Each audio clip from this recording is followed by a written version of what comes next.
Lesson तीसरा, मानव नेत्र, वायुमंडलीय वर्तमान और वर्ण विक्षेपण। तो इस पाठ में पढ़ना होता है मानव नेत्र के बारे में। तो मानव नेत्र में अर्थात प्रकाश की सहायता से हमारी आंख पर प्रतिबिंब बनता है और प्रतिबिंब पुनः देखने के लिए हम वस्तु को हमारी आंखों से परावर्तित होकर फिर वस्तु पर पड़ता है, तब जाके हमें वस्तु दिखाई पड़ता है।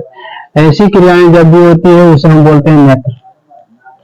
तो नेत्र में अलग अलग भाग होते हैं और अलग अलग पृष्ठ होते हैं जहां पर प्रतिबिंब बनता है। यहाँ पर दिखाया गया है कि ये प्रकाश स्नायु है या इसी को बोलते हैं वृक्क तंत्रिका। इसका प्रमुख काम होता है कि जो हम वस्तु का देखें उसको मस्तिष्क में इसकी संवेदनाएं भेजने की काम होती है। ये संवेदना भेजता है, संवेदना भेजना मस्तिष्क के पास भेजेगा। इधर रेटिना या दृष्टि पटल, जब यहाँ से छाया बनता है नेत्र लेंस पर तो इसका प्रतिबिंब पीछे बनता है। यहाँ पर बनता है वस्तु से छोटा और उल्टा बनता है। इसका सीधा प्रतिबिंब पीछे बनता है, बड़ा बनता है और वास्तविक बनता है। इसी को हम बोलते हैं रेटिना या दृष्टि पटल। यानी दृष्टि पटल, दृष्टि मतलब हुआ जो देखे, पटल में समांतर, तो दृष्टि पटल। यहाँ के बाद में कोराइड इसके जो अंता स्थान जो द्रव होते हैं, ये द्रव भरे होते हैं, इसी को हम बोलते हैं कोराइड। ये कोराइड है। इसके बाद है श्वेत पटल। ये भी एक प्रकार के परत होते हैं जिसको हम बोलते हैं श्वेत पटल। इधर भी होते हैं श्वेत पटल।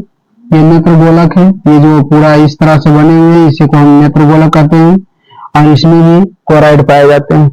ये सिलियरी मांसपेशियां बता रही है, ये जो लेंस को बांधी हुई है इसी को हम बोलते हैं सिलियरी मांसपेशियां। सामान्यतः 3 और 3 के संख्या में होते हैं। 3 और 3 के संख्या में सिलियरी मांसपेशियां होती है।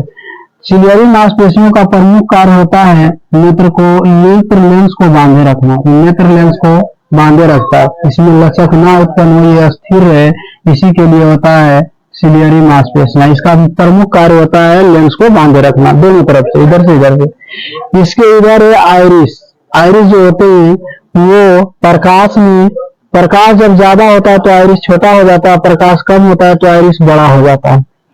यानी शटर के रूप में भी काम कर सकता है। यही बनता है जो प्रतिबिंब, इसी को हम पुतली बोलते हैं। जितना बड़ा है बिंब बनेगा उसी को हम बोलते हैं पुतली। ये कॉर्निया है, कॉर्निया जो उजला सा भाग होता है इसी को हम कॉर्निया कहते हैं। और ये काला वाला बीच में भाग होता है उसे हम नेत्र लेंस कहते हैं। इसके बीच में यहाँ पर द्रव पाए जाते हैं, इस द्रव को हम बोलते हैं जलीय द्रव या नेत्रोत। यहीं पर से यदि किसी प्रकार की गंदगी जमा हो तो यहीं पर से ये अपनी सिलियरी मांसपेशियां जो होती है, सिलियरी मांसपेशियां और आइरिस मिलकर यहाँ जलीय द्रव उत्पन्न करता है, जिससे जलीय द्रव के रूप में हम नेत्रोत या जलीय द्रव के रूप में जानते हैं। जलीय द्रव या नेत्रोत के रूप में इसे हम जानते हैं। तो ये मानव नेत्र का समुचित चित्र है। यहाँ से फिर से देखना है कि यहाँ पर होता है ये आइरिस है। ये प्रकाश में ज्यादा प्रकाश होगा तो सिकुड़ेगा और कम प्रकाश होगा तो फैलेगा। ये आइरिस का काम होता है। आप सामान्यतः देख सकते हैं गर्मी के दिनों में जब ऊपर से छत पर से नीचे आते हैं तो किसी भी कमरे में जाते हैं तो अंधेरा होता है। अंधेरा होने के कारण आइरिस क्या होता है, तो वहाँ प्रकाश में जो ही रहते हैं तो आइरिस बढ़ जाता है और जो ही हम रूम में आते हैं तो आइरिस हमारा बड़ा होता है, फलस्वरूप हमें कुछ भी दिखाई नहीं पड़ता है। उसके बाद पुतली, ये आकार को बढ़ना और छोटा होना ही पुतली कहलाता है। और इसके अगला जो सिरा होता है इस सिरा को हम बोलते हैं कॉर्निया। कॉर्निया के जस्ट नीचे होता है जलीय द्रव, इसमें जो भरा द्रव होता है इसी को हम बोलते हैं जलीय द्रव। और इसके जो बीच में भरे होते हैं इसको कचाव द्रव कहते हैं, कचाव द्रव। तो ये जलीय द्रव, ये कचाव द्रव हो गया। ये श्वेत पटल होते हैं जहाँ पर श्वेत प्रकाश को नियंत्रण करने की क्षमता होती है, इसी को बोलते हैं स्क्लेरोटिक। यहाँ कोराइड होते हैं, एक परत होते हैं रेटिना या दृष्टि पटल। इसके लेंस के जस्ट हाईलाइट पीछे होता है दृष्टि पटल या रेटिना।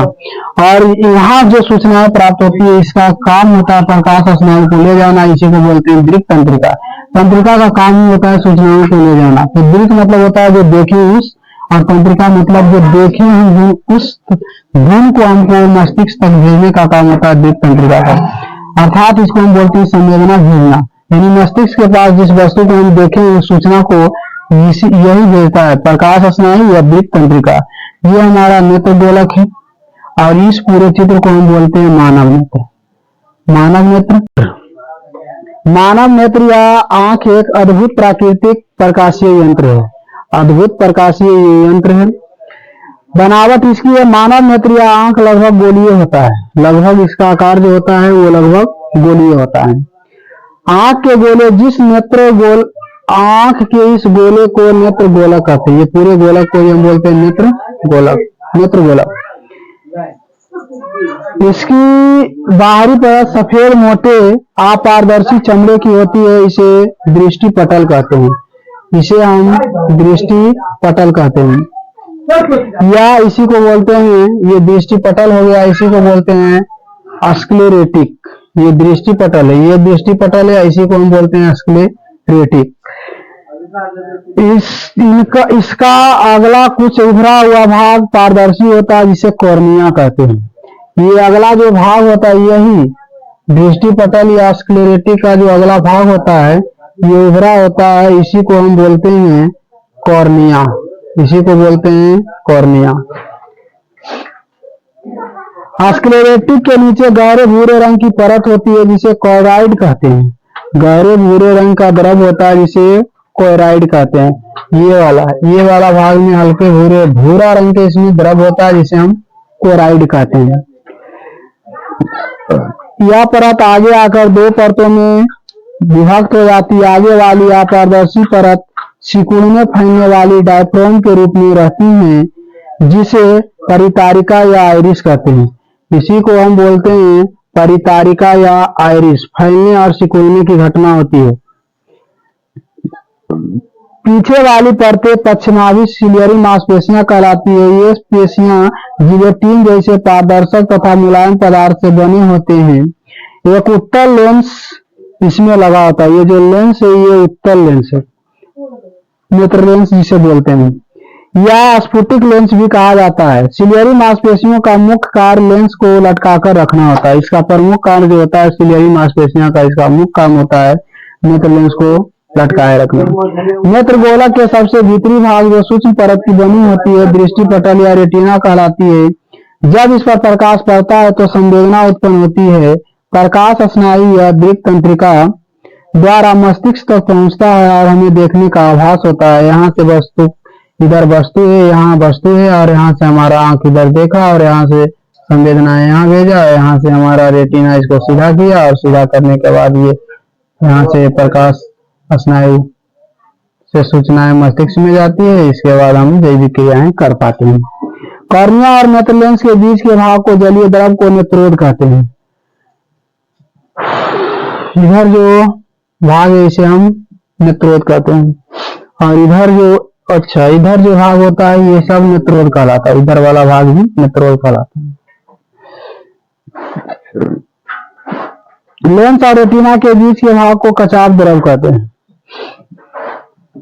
कचाप द्रव, ये कचाप द्रव और ये नेत्रोद। सिलियरी मांसपेशियां, यहाँ सिलियरी मांसपेशियां जिसका काम होता है लेंस को बांधे रखना।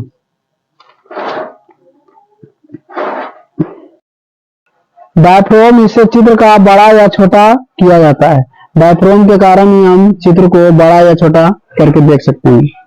देखने की क्रिया कैसे होती है? आंख वास्तव में एक छोटा कैमरे की तरह कार्य करता है। कैमरे में आगे लेंस और पीछे फोटो फिल्म होता है। उसी प्रकार आंख में आगे लेंस होता है और पीछे रेटिना होता है।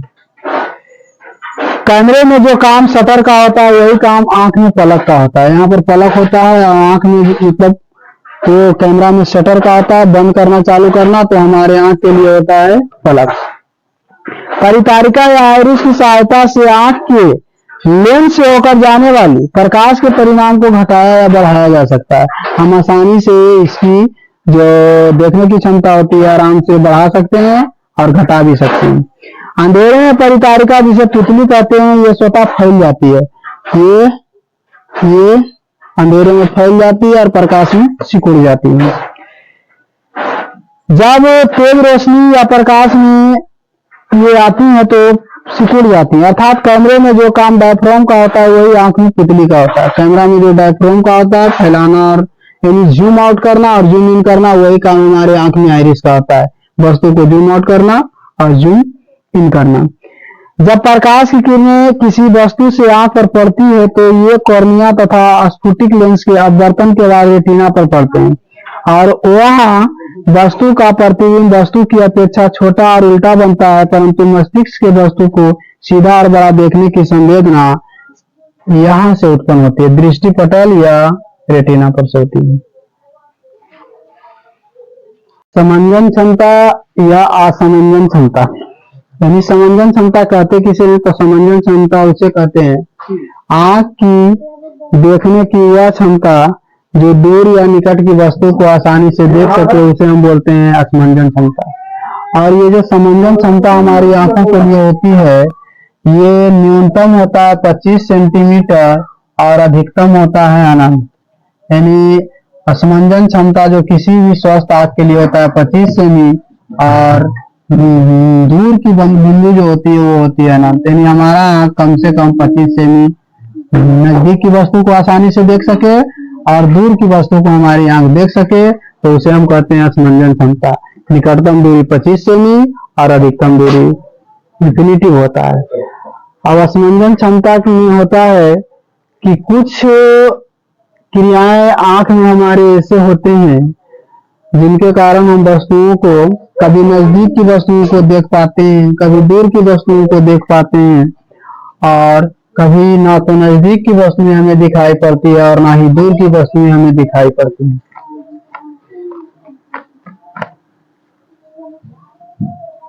तो मानव नेत्र में कुछ दोष पाए जाते हैं, इस दोष को हम नेत्र दोष कहते हैं। मानव के नेत्र में पाए जाने वाले दोष को नेत्र दोष कहते हैं या नेत्र दोष कहते हैं या आंख में आई खराबी कहते हैं। यहाँ पर हम देखते हैं अनंत पर स्थित वस्तु से आने वाली समांतर किरणें ये वस्तु का बिंब बनाता है। ये हमारा जो है ये क्लियर यानी कि अच्छे बनी हुई चित्र है। आंख के पास की वस्तु को यहाँ दिखाया गया है, इसकी दूरी होती है जो 25 होती है और ये जो इंफिनिटी बताई गई है। यहाँ पर से जो वस्तु गया और आसानी से हम देख लें तो वस्तु का प्रतिबिंब अर्थात हमारे मस्तिष्क में किसी प्रकार की हमारे नेत्र में किसी प्रकार की गड़बड़ी नहीं। तो यहाँ से होता है दृष्टि दोष। दृष्टि दोष आंख में आई ऐसी खराबी जिसके कारण हम नजदीक या दूर की वस्तु को आसानी से नहीं देख पाते उसे हम दृष्टि दोष कहते हैं। आंख में आई ऐसी खराबी जिसके कारण निकट या दूर की वस्तु को हम आसानी से नहीं देख पाते हैं दृष्टि दोष कहते हैं। और दृष्टि दोष 4 प्रकार के होते हैं। पहला है निकट दृष्टि दोष। निकट दृष्टि दोष। दूसरा है दूर दृष्टि दोष और तीसरा है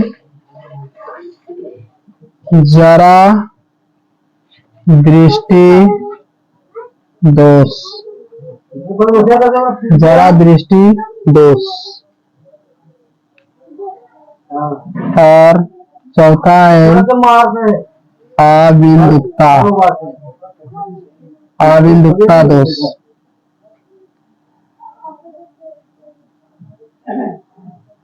तो दृष्टि दोष 4 प्रकार के होते हैं। पहला है निकट दृष्टि दोष, दूसरा है दूर दृष्टि दोष, तीसरा है जरा दृष्टि दोष और चौथा है अबिंदुकता दोष। दृष्टि दोष में दृष्टि दोष 4 प्रकार के होते हैं।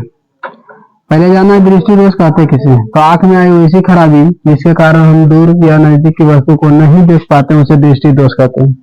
तो दृष्टि दोष 4 प्रकार के होते हैं। पहला है निकट दृष्टि दोष। निकट दृष्टि दोष।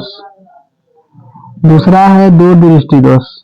दूर दृष्टि दोष तीसरा है जरा दृष्टि दोष और चौथा है आविमुक्ता। आविमुक्ता। अब इन सभी दोषों को हम बारी बारी से अध्ययन करेंगे। पहला निकट दृष्टि दोष, दूसरा है दूर दृष्टि दोष, तीसरा है जरा दृष्टि दोष और चौथा अभिमुखता। पहला की बात होगा निकट दृष्टि दोष किसे कहते हैं। निकट दृष्टि दोष में अर्थात आंख में आई ऐसी खराबी जिसके कारण निकट की वस्तु दिखाई पड़े और दूर की वस्तु दिखाई ना पड़े तो उसे हम कहते हैं निकट दृष्टि दोष। निकट दृष्टि दोष में निकट की वस्तु दिखाई पड़ेगा, जो दोष होता है वह वस्तु दिखाई पड़ता है, जो दोष होता है वह वस्तु दिखाई पड़ता है। तो निकट की वस्तु दिखाई पड़ेगी और दूर की वस्तु दिखाई नहीं पड़ेगी, तो ऐसे दोष को हम बोलते हैं निकट दृष्टि दोष। इसका प्रमुख कारण होने का क्या है, तो यहाँ से देखते हैं हम चित्र के माध्यम से अति दूर स्थित वस्तु से आती किरणें ये आ रही हैं और यहाँ पर है दृष्टि पटल या नेत्र गोलक का जो बड़ा सा भाग है, इसके पहले ही ये वस्तु का प्रतिबिंब बना रहा है, इसलिए ये निकट ये जो नेत्र गोलक है इससे पहले ही इसका प्रतिबिंब बन रहा है, ये दोष का कारण हुआ। अब आंख का अपना दूर बिंदु, आंख का अपना दूर बिंदु ये है, तो यहाँ से आंख का अपना दूर बिंदु के लिए हम यहाँ लेंस लगाए। अभी लेंस लगा तो यहाँ से बताया जा रहा है कि ये इस पर यानी आर आंख की अपनी दूर बिंदु पर अनंत की ओर निकट आना। अब ये निकट आ गया। अब यहाँ से हम इसका उपचार कैसे कर सकते हैं, तो यहाँ पर ये जा रही है किरणें। अब इसका उपचार के लिए हम क्या करेंगे, तो उपचार के लिए हम इसमें निकट दृष्टि दोष में प्रयोग करेंगे अवतल लेंस। ये अवतल लेंस इसके आगे लगाना है, इधर आंख है, यहाँ से जाएगी किरणें तो ये प्रसारित होकर एक बिंदु पर जाकर मिलेंगी, जो आई पर मिले तो सुधार अपसारी लेंस किरणों को अपसारी बनाता है, मानो ये एफ से आ रही हो, ऐसा लगता है जैसे वो एफ से आ रही हो।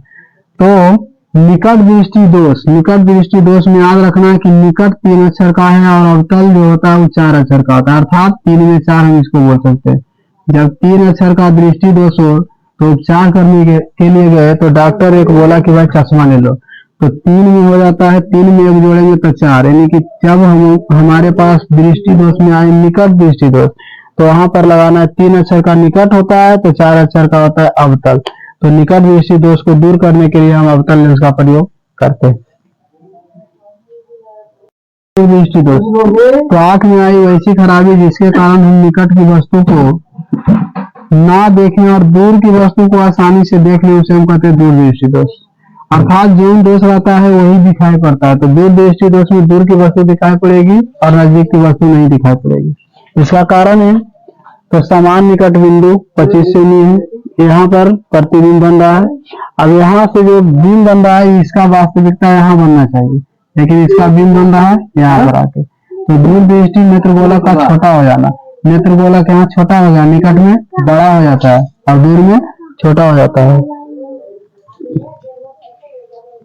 निकट बिंदु 25 सेमी होता है, यहाँ आंख का अपना निकट बिंदु 25 सेमी की अपेक्षा दूर है, ये बनना चाहिए यहाँ, और इसका नेत्र गोलक यहाँ पर से यहाँ होना चाहिए और ये छोटा होने के कारण इसका जो नेत्र गोलक होता है अपेक्षाकृत दूर हो जाता है। उपचार हम क्या करेंगे, तो सुधार के लिए अपसारी लेंस के किरणों को अपसारी बनाते हैं और मानो तो एन से आ रही हो, यानी इसके आगे जो हम लगाएंगे वो लगाएंगे उत्तल लेंस, यानी यहाँ पर इसका उपचार हो गया उत्तल लेंस, अर्थात दूर, दूर लिखल है 2 अक्षर का और उत्तल लेंस है 3, तो यहाँ 2 में 3। तो हम पहले ही बता चुके हैं कि निकट दृष्टि दोष के लिए, निकट दृष्टि दोष के लिए ये निकट 3 अक्षर का है, तो यहाँ पर उपयोग करते हैं अवतल लेंस यानी 4 अक्षर का, यहाँ 4 अक्षर का, 3 में 4, और यहाँ है दूर और उत्तल, यानी दूर दृष्टि दोष को हम बोल सकते हैं उत्तल लेंस, अर्थात बोल सकते हैं 2 में 3, 3 में 4, 2 में 3, अर्थात 2 में 3, 3 में 4, ये होते हैं दूर दृष्टि दोष के लिए उत्तल लेंस का उपयोग। दृष्टि दोष,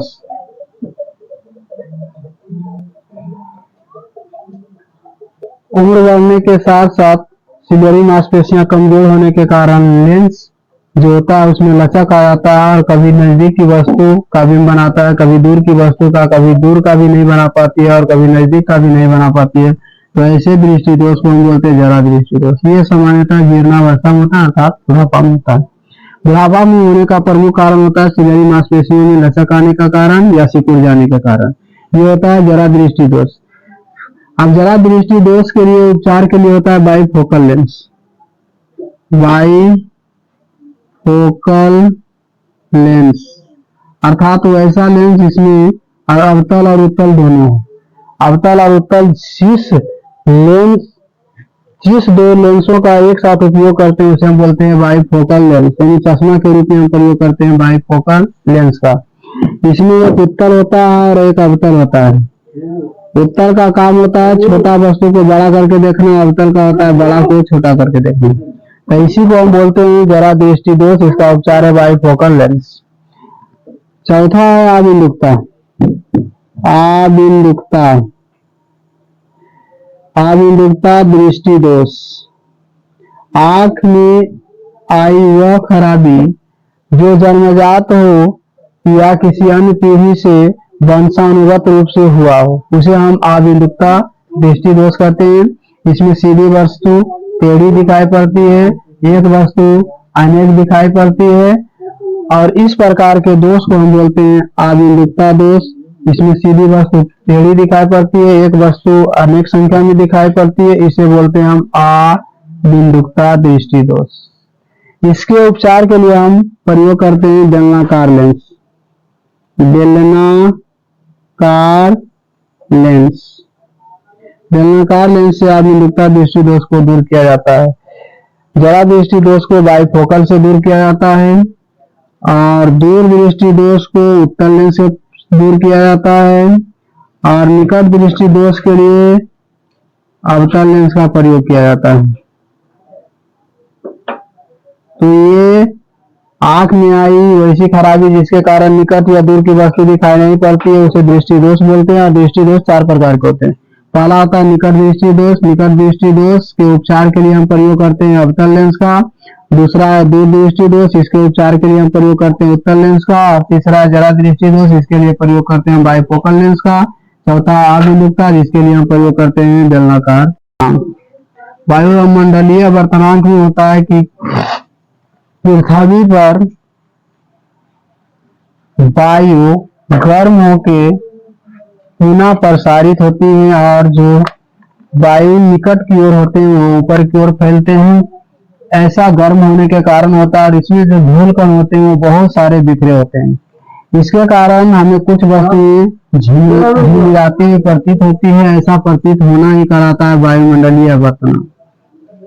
वायुमंडलीय वर्तनांक के कारण ही हमें तारे टिमटिमाते दिखाई पड़ते हैं और कुछ उल्का पिंडें जो नीचे की ओर प्रसारित होती हैं वे भी हमें टिमटिमाते हुए महसूस होती हैं।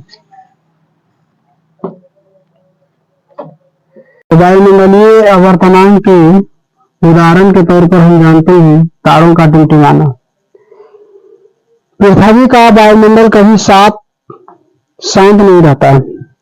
गर्म तथा ठंडी हवाओं की धाराएं हमेशा बहती रहती हैं। ठंडी हवा की अपेक्षा गर्म हवा का घनत्व और आवर्तनांक कम होता है, इसलिए तारों से आने वाली किरणें वायुमंडल के आवर्तनांक में होने वाले परिवर्तन के कारण वायुमंडल में होने वाले अपवर्तन के कारण ये जो प्रकाश की किरणें पूरी पृथ्वी पर पहुंच नहीं पाती है। फलस्वरूप जो तारे होते हैं वो हमें टिमटिमाते हुए मालूम पड़ते हैं।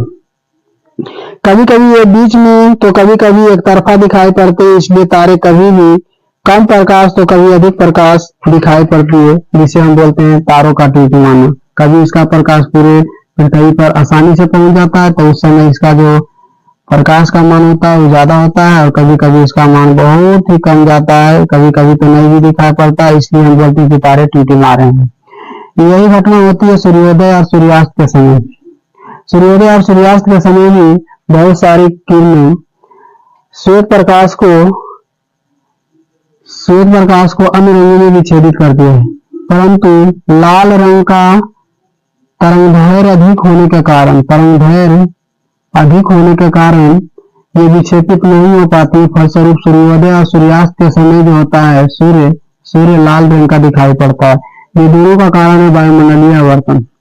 वायुमंडलीय आवर्तन में होती है कि जो ठंडी हवाएं रहती है वो नीचे केंद्र की ओर, और जो गर्म हवाएं होती है वो प्रसारित होती है। तो इन प्रसारित किरणें मतलब छोटे छोटे कण होते हैं, और कणों का विक्षेपण होता है। उन्हें नीचे से ऊपर, ऊपर से नीचे विक्षेपण होता है, और विक्षेपण होने के फलस्वरूप जो भी हमको वस्तु रहता है वो दिखाई पड़ता है।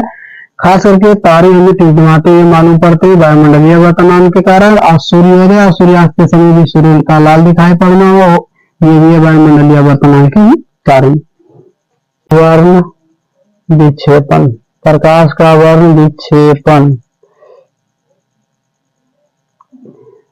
तो प्रकाश का वर्ण विक्षेपण में होता है कि किसी प्रिज्म से जब श्वेत प्रकाश, सूर्य का श्वेत प्रकाश गुजारा जाता है, तो इस प्रिज्म में अपवर्तन की घटनाएं होती हैं, और इससे 7 रंगों का विक्षोभ उत्पन्न होता है। ये 7 रंग जो बनते हैं इसे ही बोलते हैं हम, जहां पर इस रंग को प्राप्त किया जाता है उसे बोला जाता है वर्णपट। वर्णपट। जब हम श्वेत प्रकाश या सूर्य का श्वेत प्रकाश को प्रिज्म पर गुजारते हैं, तो प्रिज्म में अपवर्तन के कारण इससे 7 रंगों का विच्छेदन होता है। जिस पट पर इसको प्राप्त किया जाता है उसे बोला जाता है वर्णपट। और वर्णपट में होते हैं लाल, नारंगी, पीला, हरा, नीला, जामुनी और बैंगनी। इसे हम बोलते हैं स्पेक्ट्रम। प्रिज्म के बारे में पहले ही बता चुके हैं कि ये 5 पृष्ठ से घिरे होते हैं, 2 इसमें त्रिभुजाकार और 3 होता है जो सपाटा भाग होता है। तो प्रिज्म 5 सतहों से घिरे होते हैं, और इसमें जब सूर्य का सफेद प्रकाश जब हम गुजारते हैं तो ये 7 रंगों में विच्छेदित हो जाती है, जिसमें लाल रंग ऊपर होता है, उसके बाद नारंगी होता है, पीला होता है, हरा होता है, नीला होता है, जामुनी होता है और बैगनी होता है।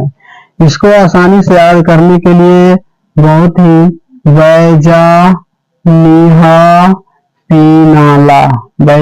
पीनाला इस ट्रिक को हम याद करते हैं। बैजा निहा पीनाला, व से हो गया बैगनी, ज से जामुनी, नी से नीला, ह से हरा, पी से पीला, ना से नारंगी और ला से लाल, यानी कि बैजा निहा पीनाला। इस माध्यम से हम प्रकाश की किरणों को जब प्रिज्म से गुजारते हैं तो ये 7 रंगों का विक्षेप देता है, जिसे हम आसानी से याद कर सकते हैं बैजा निहा पीनाला। यहाँ से पूछा जाता है कि सबसे ज्यादा कौन विच्छेदित करता है, तो यहाँ से सबसे ज्यादा जो कौन विच्छेदित करता है वो बैगनी होता है। सबसे ज्यादा कौन विच्छेदन किसका होता है, तो बैगनी का होता है। और सबसे कम किसका होता है, तो सबसे कम कौन विच्छेदन ये ज्यादा में आ गया, और ये लाल रंग का कम होता है। तो सबसे ज्यादा कौन विच्छेदन बैगनी रंग का, और सबसे कम लाल रंग का। अब ये कौन विच्छेदन ये निर्भर करता है, जिसका कौन विच्छेदन ज्यादा होगा उसका परिकीर्णन अधिक होगा, और जिसका कौन विच्छेदन कम होगा उसका परिकीर्णन कम होगा। अब ये कौन परिकीर्णन बोले या तो आवर्तनांक बोले, आवर्तनांक ये भी अधिक होंगे, और यहाँ भी आवर्तनांक जो होगा वो कम होगा। अब इसका जस्ट अपोजिट उल्टा में चलता है, हम समानुपाती बोल सकते हैं, व्युत्क्रमानुपाती तरंग दैर्घ्य को बोल सकते हैं। यहाँ भी व्युत्क्रमानुपाती तरंग दैर्घ्य को बोल सकते हैं, यानी जिसका परिकीर्णन कम होगा उसका तरंग दैर्घ्य ज्यादा होगा, और जिसका परिकीर्णन अधिक होगा उसका तरंग दैर्घ्य कम होगा। ये उल्टा होता है। इसी कारण होता है कि हम जो सिग्नलों में जो रंग प्रयोग करते हैं तो लाल रंग का प्रयोग करते हैं, क्योंकि लाल रंग का जो तरंग दैर्घ्य होता है ज्यादा होता है। इसे हम आसानी से दूर से देख सकते हैं। और बैगनी रंग का तरंग दैर्घ्य सबसे कम होता है, ज्यादा तरंग दैर्घ्य होता है, तो ये इसको हम दूर से देख सकते हैं। और बैगनी रंग का कम होता है, कम तरंग दैर्घ्य, इसलिए हमें इसे नजदीक से देख सकते हैं, दूर से नहीं, नजदीक से देख सकते हैं। तो ये है वर्ण, यानी कि प्रिज्म से जब श्वेत प्रकाश गुजारा जाता है तो वर्ण पथ पर 7 रंग उद्धृत होते हैं। इसे हम बोलते हैं प्रकाश का वर्ण विक्षेपण। यानी एक श्वेत रंग जो बने होते हैं, निशा भी बोल सकते हैं कि एक श्वेत प्रकाश बने होते हैं 7 रंगों से। जैसे यहाँ दिखाया गया, श्वेत प्रकाश को जब गुजारते हैं तो ये 7 रंगों में विभक्त होती है, और इनको अगर इन 7 रंगों को पुनः हम किसी प्रिज्म से गुजारें तो वहां से सिर्फ और सिर्फ एक प्रकाश निकलती है। अर्थात एक श्वेत प्रकाश को 7 रंगों में बांटता है वो प्रिज्म होता है। फिर इन 7 रंगों को एक प्रिज्म से गुजारे तो ये 7 रंग एक रंग में विभक्त हो जाएगी। अर्थात इसका जो मीडिएटरी लाइन होता है, ये एक रंग को हम ले जाते हैं प्रिज्म में, यहाँ से 7 रंग होता है, 7 रंग को दूसरा प्रिज्म में ले जाते हैं, यहाँ से मीडिएटरी होकर 1, मतलब एक प्रकाश निकलता है। तो जब प्रिज्म की संख्या जोड़े में हो तो जोड़े में जब प्रकाश गुजारी जाती है तो उससे एक रंग निकलता है, और जब प्रिज्म की संख्या विषम हो या अकेला हो तो वहां पर जो वर्ण विक्षेपण की घटना होगी उसमें 7 रंग का विच्छेदन होगा। इसमें 7 रंग और इसमें केवल और केवल एक रंग होंगे। क्यों? क्योंकि इसमें सम संख्या है। तो प्रकाश का प्रकीर्णन, किसी बिंदु स्रोत से आती किरणें जब किसी पारदर्शक पृष्ठ पर पड़ता है तो ये कुछ भाग को अवशोषित करके पुनः चारों ओर फैला देती है। इस घटना को ही बोलते हैं प्रकाश का प्रकीर्णन। किसी बिंदु स्रोत से आती प्रकाश की किरणें किसी समतल सतह पर पड़कर कुछ भाग को अवशोषित कर पुनः चारों ओर फैलने की घटना कहलाती है प्रकाश का प्रकीर्णन। यहाँ से होते हैं प्रकाश चारों दिशाओं में फैलते हैं और कुछ प्रकाश शेष के रूप में आगे निकल आते हैं। तो प्रकाश का प्रकीर्णन हुआ कि किसी बिंदु स्रोत से आती प्रकाश की किरणें किसी बिंदु पर जब पड़ती है तो कुछ भाग को अवशोषित करके पुनः चारों ओर फैल जाती है। इसको हम बोलते हैं प्रकाश की प्रकीर्णन। अर्थात जब ये शीत ऋतु में जब ये ओस होते हैं तो ओस पर जब सूर्य का प्रकाश पड़ता है तो इस पर ये कुछ भाग को अवशोषित करता है, पुनः चारों ओर फैल जाती है। ऐसी घटना को हम बोलते हैं, जिसके कारण ये जो बूंद होता है ये बूंद लगता है हमें चमक रहा है, तो इसका कारण है प्रकाश का प्रकीर्णन। अब एक टिंडल प्रभाव। टिंडल प्रभाव क्या है?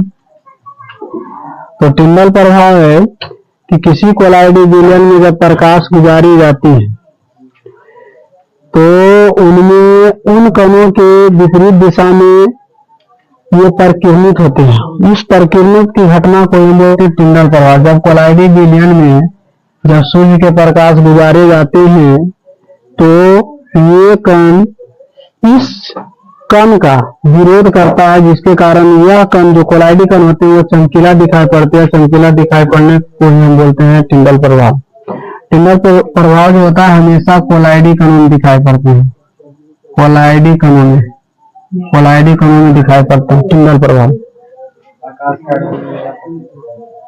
आकाश का रंग नीला प्रतीत होता है क्यों? तो इसका आंसर है प्रकाश के प्रकीर्णन।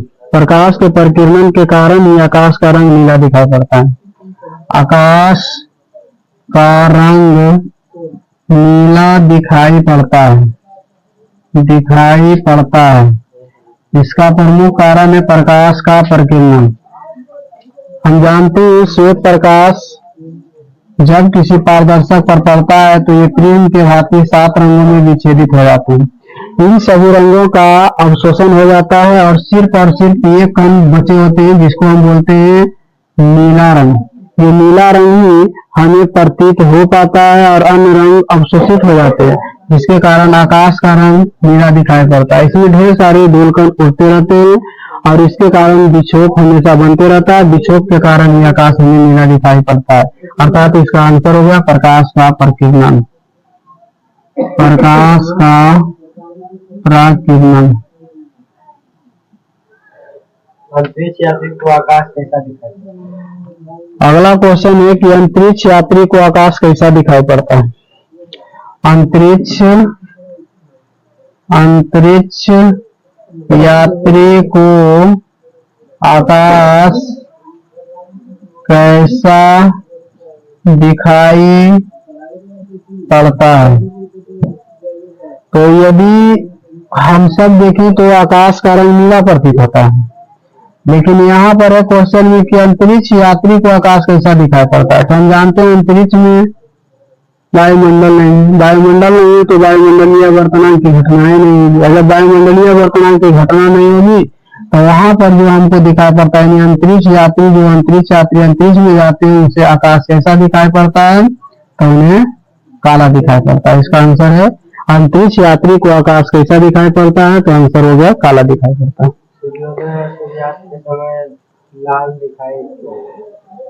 सूर्योदय और सूर्यास्त के समय सूर्य का लाल दिखना। सूर्योदय और सूर्यास्त के समय सूर्य जो होते हैं वो लाल रंग के दिखाई पड़ते हैं। इसका आंसर क्या है, तो इसका आंसर है प्रकाश का प्रतिबिंब, प्रकाश का प्रकिरणन। इसमें होती है ऐसी घटनाएं सुबह या शाम के समय में होती है कि श्वेत प्रकाश से सभी रंगों का विक्षोभ होता है। श्वेत प्रकाश जो गुजरते हैं तो यहाँ 7 रंगों का विक्षोभ उत्पन्न होता है। इन 7 रंगों में लाल रंग का तरंग दैर्घ्य अधिक होता है, लाल रंग का तरंग दैर्घ्य अधिक होता है, फलस्वरूप ये ज्यादा देर तक हमें दिखाई पड़ता है। तो प्रकाश के प्रकिरण के कारण अन्य रंग विक्षेपित हो जाते हैं, छुप जाते हैं, दिखाई नहीं पड़ते हैं और हमें सिर्फ लाल रंग दिखाई पड़ता है। इसलिए सूर्योदय और सूर्यास्त के समय सूर्य लाल दिखाई पड़ता है। सूर्यास्त में 2 मिनट, यहाँ 2 मिनट हमें पहले सूर्य दिखाई पड़ता है सुबह में सूर्य हमें पहले 2 मिनट दिखाई पड़ते हैं और शाम में डूबने के बाद यानी कि छुपने के बाद हमें 2 मिनट दिखाई पड़ता है। यानी बोला जाए कि कुल कितना मिनट हमें सूर्य आभासी रूप से प्रतीत होता है, तो हमारा आंसर होगा 4 मिनट। 4 मिनट हमें सूर्य आभासी रूप से प्रतीत होते हैं। वो भी उसका कलर क्या होता है, तो उसका कलर होता है लाल, जिसको हम बोलते हैं प्रकाश का प्रकिरणन, प्रकाश का प्रकिरणन। तो यहाँ से इतना ही समझना है, प्रकाश के प्रकिरणन के कारण ही सूर्योदय और सूर्यास्त के समय हमें सूर्य लाल दिखाई पड़ते हैं और मुख्य रूप से 2 ये सूर्योदय और सूर्यास्त के समय आभासी रूप से ही प्रतीत होते हैं। यहाँ पर होता है बात, यहाँ समझना इंद्रधनुष। इंद्रधनुष तो वर्षा होने के बाद सूर्य के विपरीत दिशा में, वर्षा होने के बाद सूर्य के विपरीत दिशा में जब श्वेत प्रकाश जब किसी बिंदु पर पड़ती है तो 7 रंगों का विच्छेदन होता है। ये प्रिज्म जैसी घटनाएं प्रतीत करती हैं और इनसे टोटल 7 रंगों का विक्षोभ उत्पन्न होता है और ये विक्षोभ 7 रंग के पट्टी के रूप में होते हैं। ये जो अर्ध पट्टी रूप में होते हैं, इस अर्ध पट्टी रूप को हम बोलते हैं इंद्रधनुष। तो इंद्रधनुष में 7 रंगों का विक्षोभ उत्पन्न होता है।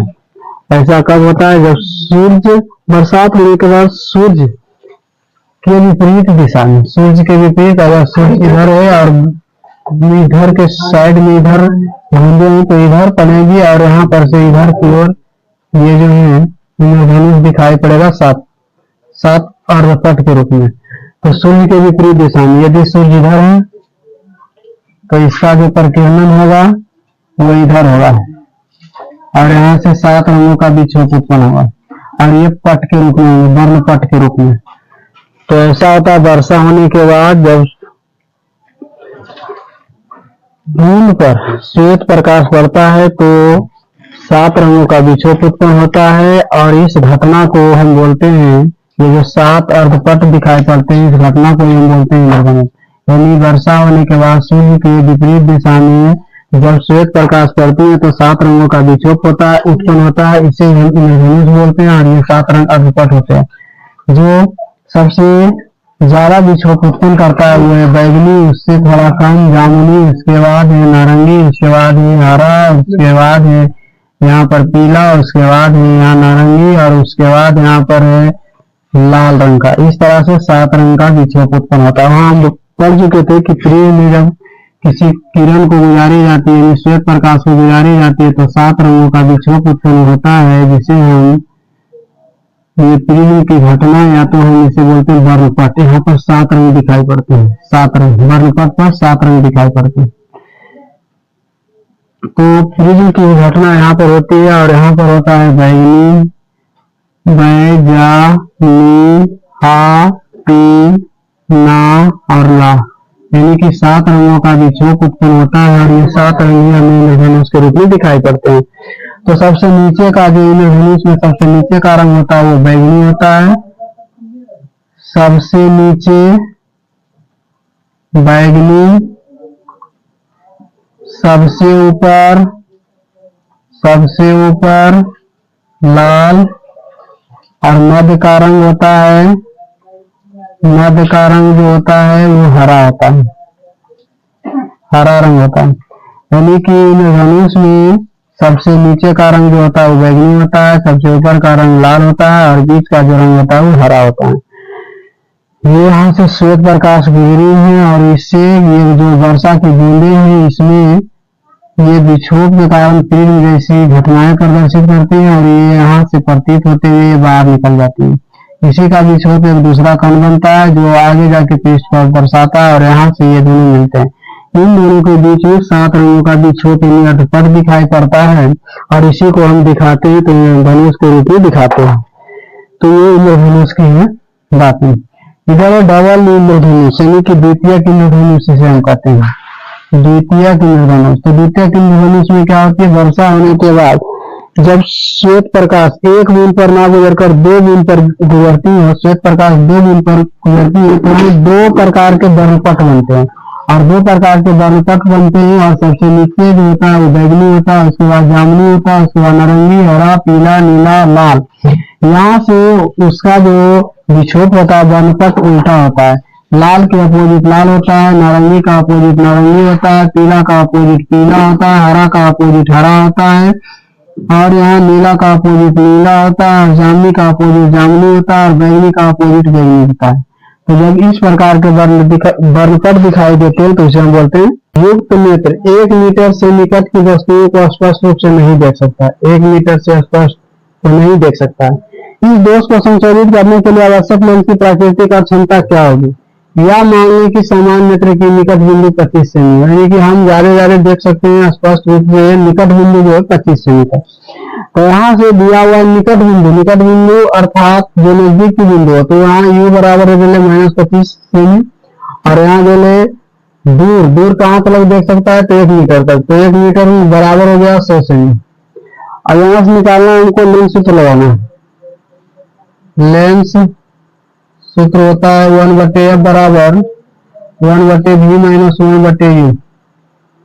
इसका प्रयोग करना है 1/f बराबर 1/-100 सेमी और -1/, यहाँ से -25 तो 1/f बराबर 1/-100 प्लस 1/25, ये भी माइनस को अच्छा समझेंगे। हाँ, यहाँ से 1/f बराबर इन दोनों का एलसीएम 100 तो यहाँ से हो गया -1 और प्लस में यहाँ से हो गया 4 तो 1/f बराबर हो गया 3/100। जब इसको हम हल करेंगे तो 3f बराबर 100 तो यहाँ से f बराबर हो गया 100/3 अर्थात 33.3 डायप्टर, 33.3 डायप्टर इसका मान आया। और ये जो आया यहीं तक हम लिखते हैं 100/3 सेमी, बस यहीं तक लिख देते हैं क्योंकि इसकी प्राकृतिक पूछा गया और इसकी क्षमता पूछी गई तो इसकी प्राकृतिक का क्षमता यही आया f बराबर 100/3 सेमी। व्यक्ति 80 सेमी की दूरी तक ही स्पष्ट रूप से देख सकता है। इस दोष को दूर करने के लिए आवश्यक लेंस की आकृति व क्षमता क्या होगी, यानी कि निकट दृष्टि दोष से पीड़ित व्यक्ति ज्यादा देख सकता है 80 सेमी, स्पष्ट रूप से देख सकता है 80 सेमी तक। इस दोष को संशोधित करने के लिए अर्थात दूर करने के लिए लेंस की आकृति तथा क्षमता क्या होगी, तो यहाँ से यानी कि वो देख कहाँ नहीं सकता है तो अनंत तलक नहीं देख सकता है, देख सकता है कहाँ तलक तो 80 सेमी तक, तो ये हमको पता है। अब लगाएंगे लेंस सूत्र, लेंस सूत्र 1/f बराबर 1/v - 1/u। अब यहाँ से मान धर देना है 1/f बराबर 1/v 1/-0.80 -1/-∞।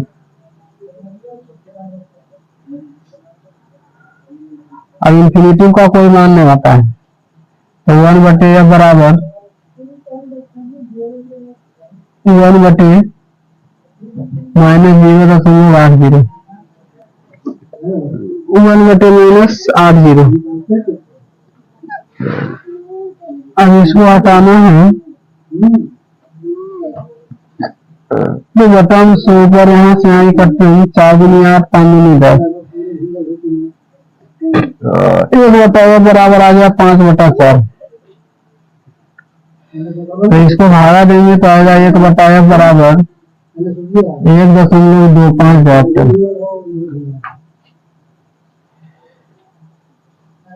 और ये जो लेंस की आकृति और क्षमता क्या होगी, तो लेंस का क्षमता यहाँ पर आ गया है 1.25। यहाँ देखना है कि मीटर में, अर्थात 100 सेमी बराबर होता है 1 मीटर। तो यहाँ से ऑलरेडी पहले से ही दे ले मीटर में, इसलिए इसको हमको बदलना नहीं पड़ा। अगर इस ये रहता सेमी में तो इसको हम 100 से भागा देकर इसको मीटर में लाते। तो यहाँ जो मान आया यानी कि उसकी क्षमता क्या होगी, तो उसकी क्षमता 1.25 डायप्टर।